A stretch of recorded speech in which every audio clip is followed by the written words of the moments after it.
Today I will talk about the life history of Paramecium. But before going into the life history of Paramecium, we should be knowing what is Paramecium, how does it look like, and a little bit about its morphology and natural history. So first, its natural history. So it is found all over the world. It is generally found in ponds, rivers, flowing streams, and sometimes in stale water as well. And it feeds on bacteria, so it's omnivorous in diet. It is in shape, as you can see, it is cylindrical in shape. Okay, slipper-like. That's why it is also known as the slipper organism. So anterior end is a little bit broad and posterior end is pointed. There is cilia present all over the body, and if you see the morphology, it is covered, this outermost layer, it is known as pellicle. It is covered by pellicle. Outside to pellicle there is cilia present all over the body wall. So its body is divided into like pellicle, it is covered by pellicle, outer and outside cilia is present all over the body wall, and inside cytoplasm it is divided into two main parts, outer ectoplasm and inner endoplasm containing all the organelles. So this endoplasm, what exactly it is containing, if I show you from here, so it has an oral groove that leads into the mouth, that leads into the buccal cavity, and food enters from here and it leaves from buccal cavity in the form of a food vacuole, endosome, that gets fused with lysosome and that helps in digestion. So this food vacuole, it takes two kind of courses, either a 0 kind of structure is formed or an 8 kind of structure is formed, and during this movement of the food particle, when it is released inside the cytoplasm, it gets eventually the food gets digested and the wastage containing vesicle, they come to this anal pore, also known as cytopise or cytocroft. It leaves from here. So feces, they are ejected out from here. This anal pore or the cytopise, it is located just behind the oral groove. So apart from this digestive system, what else it has? It has a pair of contractile vacuole. One is present at the anterior end and the other one is present at the posterior end. It helps in osmoregulation. And it has two type of nuclei, a larger one and a smaller one. And this kind of condition is known as nuclear dimorphism, that is observed in ciliata group of protozoa. So this larger one is known as vegetative nucleus. It helps in vegetative parts of the paramecium, and this smaller one is known as generative nucleus. It helps in sexual reproduction of the organism. So this is all about the general structure and habitats. After this we will move into the life history of Paramecium. So Paramecium, it reproduces both sexually as well as asexually, and its rate of reproduction is quite high. Asexual reproduction occurs by binary fission under favorable conditions, and sexual reproduction occurs by conjugation, sometimes endomixis, autogamy, cytogamy and hemixis. So I'll start with the asexual reproduction that occurs by binary fission. Binary fission, it is the most, so this picture is depicting binary fission. This is the most common method of reproduction in Paramecium and it occurs during favorable condition. So what happens in binary fission? The parent Paramecium divides into two daughter Paramecia, and by fission from the middle.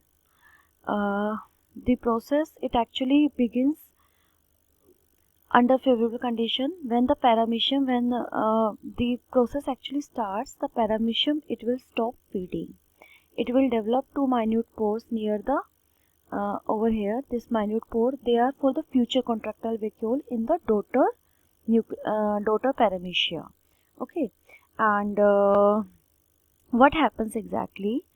The doubling of cilia starts from the ventral side of the Paramecium, from here in the in mid transverse in the ventral region, as a narrow band. Doubling of cilia starts, then it proceeds towards anterior and towards posterior end, and the organism, you can see it becomes spindle shaped, and that is ready for fission from the middle. So what happens exactly? The paramecium will stop feeding, it will become stationary, doubling of cilia will occur starting from here, proceeding towards anterior and posterior end. There will appear two pores for future contractile vacuole in daughter Paramecium, and now the nucleus, its micronucleus, that will divide by a modified process, modified mitosis known as intranuclear or closed mitosis. So what happens during this? The chromosome content in the nucleus that gets doubled, but its nuclear wall, the wall of the nucleus, that will remain intact, that doesn't get dissolved as in normal mitosis. So that is why it is known as closed mitosis. And after doubling of its genetic material, it will also start constricting from the middle, and that will divide into two. So both the nucleus, macro and micronucleus, they will elongate after doubling of its DNA content, and they will constrict from the middle, and that will divide into two. So when its nucleus undergoes closed mitosis, now it is ready for the fission from the transverse fission from the middle. So the macronucleus divides by amitosis, in which it simply elongates and constricts transversely near the middle into two. Now a transverse constriction will appear in the body, and the paramecium, it will constrict from here middle and it will divide. So two daughter paramecium will be formed, one towards the anterior side and the other one towards the posterior side. Just before dividing from the middle, this cytopharynx, this buccal cavity, it also gets dividing. So finally, as the fission progresses, this spindle-shaped organism, this slipper-shaped organism, it becomes spindle-shaped. Constriction appears in the middle, that gets deepened, and finally, the two daughter paramecium, that gets formed when this constriction reaches to the center. So now what exactly all things happen? This posterior paramecium, the original this cytopharynx, it is retained by the anterior daughter, and in posterior daughter paramecium, new oral groove and this cytopharynx gets developed. Okay, now we will use a terminology. This anterior daughter paramecium, it is known as proter, and the posterior one is known as opisthe and proter. Okay, and now the contractile vacuole, one is retained over here and another one is retained over here. So this daughter paramecium, it will retain this as its posterior contractile vacuole and is going to develop a new anterior contractile vacuole over here. Similarly, in opisthe, it is going to retain the original posterior contractile vacuole as its posterior contractile vacuole and is going to develop a new anterior contractile vacuole over here. So in both daughter paramecium, as you can see, this is going to be the anterior end over here. This is going to be anterior end, and this end is going to be posterior end in both the daughter paramecium. So after the binary fission, they both do not resemble each other, and neither they resemble its parents because it is smaller in size. Okay, so this is how a typical binary fission occurs. So this binary fission, it takes about half an hour to 2 hours to get completed, and it may occur 2 to 3 times in 24 hours under favorable conditions.